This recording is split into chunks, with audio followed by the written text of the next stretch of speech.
At one point, I think I missed a strike.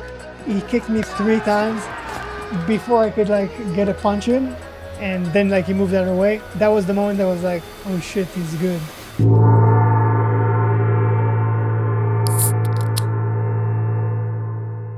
When I was done training with Xianautu Vanessian in 2017, he told me go to my friend Xian Ronen Katz and give him this gift for me. So I said, okay, I went, and it was kind of like a little bit of a trick. You know, he told me, yeah, come give me the gift, come train with us. It's 6 a.m.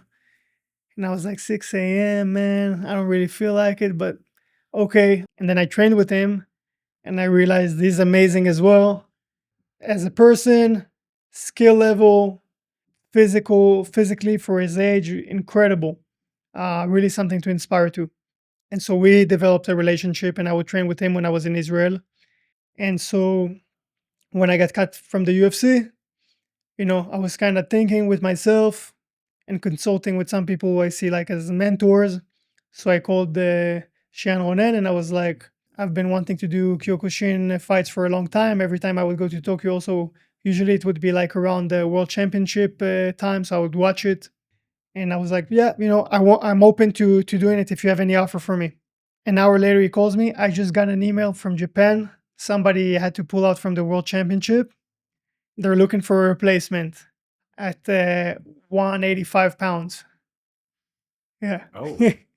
I told him, I'm in. You don't even weigh 185 if you're in shape. Maybe it's like 180. Maybe it's like 180. What is your weight when you're in shape but not doing the water cut? Like what is like 180? 180. Okay. If I'm in shape and stuff, yeah. So basically I didn't have to cut nothing. Okay. Most people, you know, will cut like 5 pounds just to not fight a weight class above them, because every weight class is like 20 plus pounds. I told him I'm in.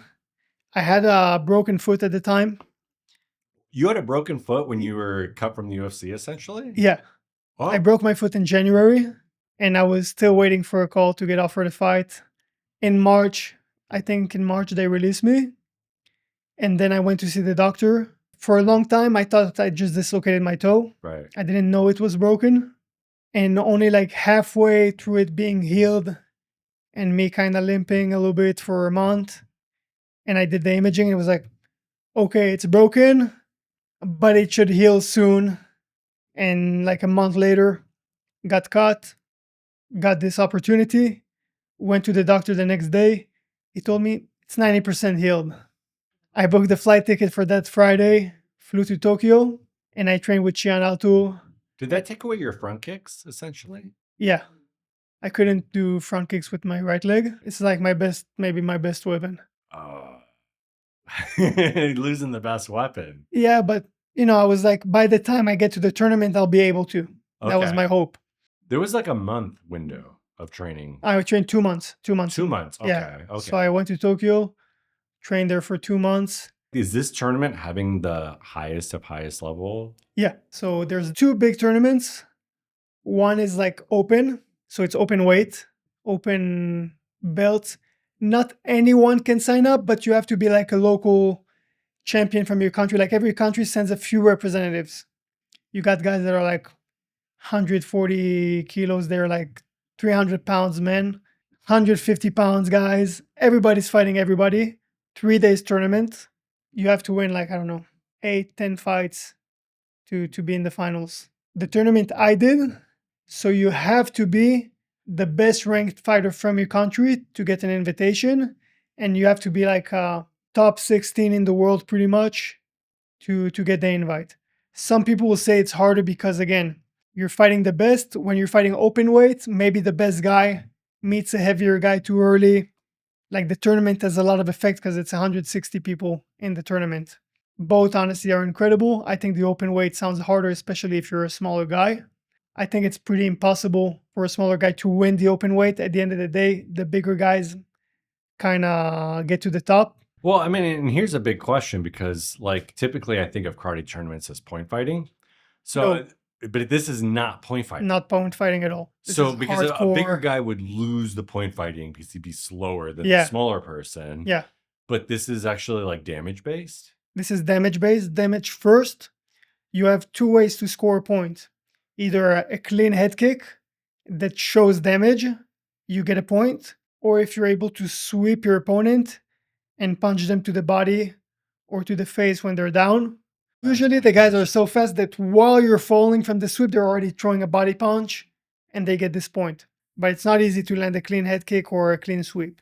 You really, even though you go back and you train traditional karate in spurts, you're not doing this year round. Yeah. And so did you just go in it for the experience? Like you knew like, look, this is all they train for. Under these rules, they're going to be better than me? Or did you I didn't go there just for the experience. I knew that I might be going there for the experience, but it wasn't like my goal. My goal was to come and upset and become a world champion. I knew it requires many upsets, right? But I also believe in myself that I have a shot. I wouldn't go if I think I had no shot. I do think that like me training everything gives me like a disadvantage, but also some sort of like a different angle. But it would be like me trying to do CJI tonight. It's like, can I hang maybe with some of these guys rolling for a little bit? Maybe. Can I win the thing? Probably not. I do think I have a better chance of winning Karate World Championship than Jiu Jitsu World Championship because, again, this is my base. This is like my strong suit, the kicks. I'll do one more thing about the rules. In all tournaments, the fight is 1 round. It's either 2 or 3 minutes. First round of my tournament was 2 minutes. The thing is, Jeez, that's like no time no to get time. everything off. Exactly. Even a boxing round is 3 minutes. But if it's close, if it's someone close, nobody scored, and there's nobody that's dominating the striking, it might get an extension. So basically, you're trying to win this 1 round. This is the whole fight. You want to win this, so you go all out for 2 minutes. But if there's not a clear winner, you go again. You want to win every fight as fast as possible to not be too tired for the next fight. So everybody's under this pressure of like winning the fight as close as fast as possible. So everybody's putting everything in it. Like it gets rough. After one fight like this, another fight, you see people like broken hands, broken body, and they just keep going in the tournament. So my fight, I got the Japanese champion. So you're the low seed and he's the high seed, essentially? Yeah, exactly. You uploaded some stuff to Instagram and I was looking at you throwing strikes and I go, you're not point fighting. You're like hitting to damage. And I thought, is that because you're so MMA trained to train for damage? But you're telling me this tournament doesn't really reward touch strikes. It really rewards the damage. No, all about the damage. Okay. And actually you get a point also if your opponent shows pain. Oh, wow. So if you land like a hard low kick and the person like legs show it, like he goes a little bit flying, you know, shows like, oh, damn. All right. We got some training going on behind us, so someone must have gotten thrown into a wall. Yeah. If they show pain, that's also a point. And there's no head strikes with the fists. No, right? only head kicks. Kicks you can hit. Knees you can knee the head. You cannot grab the gi. You can knee the head? You can knee the head. Oh, you know, I mean, I'm thinking of karate. But you cannot grab the head and knee it. Oh, so like you can't do a Muay Thai clinch. No, you gotta just bring your knee to his head. And especially since you're trying to dominate, especially like the last 30 seconds, people just go for it. And I'm sure, you know, some people have seen those Kyokushin fights and are thinking, oh, it's no technique. They're just like rushing forward. At some point, it's a battle of wills and there is almost no technique and they're just trying to crush each other. But if somebody leans a little bit too much forward, right, the knee comes and there's a knockout. This happens often. Look, this is the first time I ever compete in karate. So I wasn't thinking like, oh, I'm going to strategize my way to get more points than him. Also, I saw him training. Dude's much faster than me. I think for every punch I'm going to land, he's going to land like 4.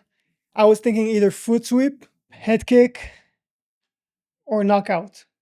Again, he was so fast on his feet that like I didn't think I could just like sweep him mid-step.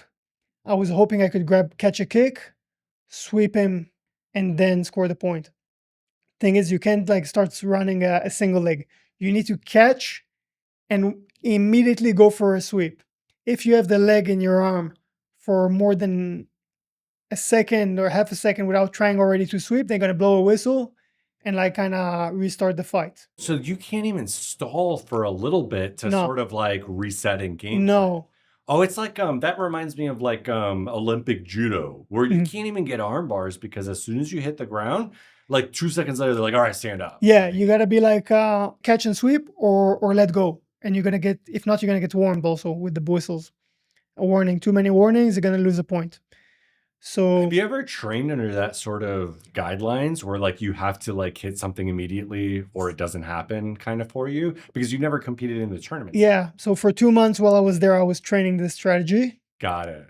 and honestly, like I like it. I see all martial arts and all rule sets as an opportunity for training. And during the fight, I caught this kick, and I was in such a hurry to sweep him that I kind of swept myself. I kind of fell a little bit myself. I caught it. I was like, I got to do something now. So I went for it like out of timing a little bit. Maybe it would have been better to just let go. And I kind of fell to one knee, and then they restarted the fight. But I like this thinking. Maybe one day, I did do this in a fight camp for 2 months. Maybe one day I'm fighting MMA, I catch a kick, and I don't wait. Even point fighting, which I don't like as a sport, I wouldn't want to compete in it. I don't think I'm built for it, and I don't really think it's like fighting that much. Not to shit on it. I think there's some great athletes, but I trained it a lot. Why? Here in Vegas, there's a gym, Hero Karate. It's Hiroshi Allen's gym. He's like a champions coach in point fighting, and I went to train with him because we would spar. You need to touch them and leave before they can touch you. Great for MMA. I touch you, you don't touch me. Great deal. So maybe I'm not like bouncy like them, and maybe it takes me a little bit longer before I move because I actually sit on the punch and I want to land it hard. But back to the side. Immediately to the side, back. All these like footwork and stuff. I think it helped me in my career to not get hit, not have cauliflower ears in the training room, Oh, that's true. in the fight. I hit and I don't get hit. I kick you from far away, you take a step in to punch me, I take the step back to keep you in kicking range, kick you again, then you step in, I step in at the same time, take you down. I built my career over like this sort of footwork and strategy. So your first round was against one of the highest seeds. Mhm. You end up losing a decision, essentially. Is that what? Yeah, like I try What to, were his best strikes that he landed against you? I think, you know, some people think like I got robbed from extension. They were like, this fight was very close, they should have given it an extension. Right. And we You didn't were get it. landing hard strikes. You were landing to hurt and you were landing good ones. I was landing to hurt. I do think that like he outscored me again, not on the score that's like on the board, but he hit me more than I hit him for sure. He was very good at like getting in and out. We would get into an exchange. Maybe I would go first, maybe he would go first, but he would always go last. We would exchange 2, 3 punches. I'd be the last one getting kicked in the leg. That is so huge. And maybe by the time I kick is no longer there, right? So it made me feel like a little slow and stupid. I was like trying to catch him with like big shots, and he would like pop, pop, pop, pop, move, pop, pop, pop, move. I would also land one his first kicks that he threw. I checked, and I saw him like he didn't like it, and then me in the middle of it, like I threw a hard leg kick, and he checked it, and I was like, and he saw that I didn't like it. It felt like pretty. It felt pretty equal as far as like energy. You just blew my mind with that logic would go across all scoring, meaning even in MMA scoring, if you don't score the knockout and it goes to decision, if you are always certain to land the last punch in the combo or the last kick, that's what the judges will see. That's what the judges will remember. First of all, these guys are so tough. But usually, if you land like a body shot as hard as you can, usually the person that takes it will take a step back, will do something that makes you think, ah, that hurt him. Yes. But in this case, you punch him as hard as you can. He punches you back. You punch him again. He kicks you in the leg. You kick and he's no longer there. Or even he kicks you and your leg shifts in a way you can't attack and he moves. At one point, I think I missed a strike. That was like the most impressive moment on the fight for me as like his opponent. He kicked me 3 times. before I could like get a punch in, and then like he moved out of the way. That was the moment that was like, oh shit, he's good. But again, I think the fight was pretty even, leaning to him. Like I get it that he won. I respect it. I think he's an amazing martial artist and fighter, and it was a great experience that I know that I came with the intention to win, but not with the expectation.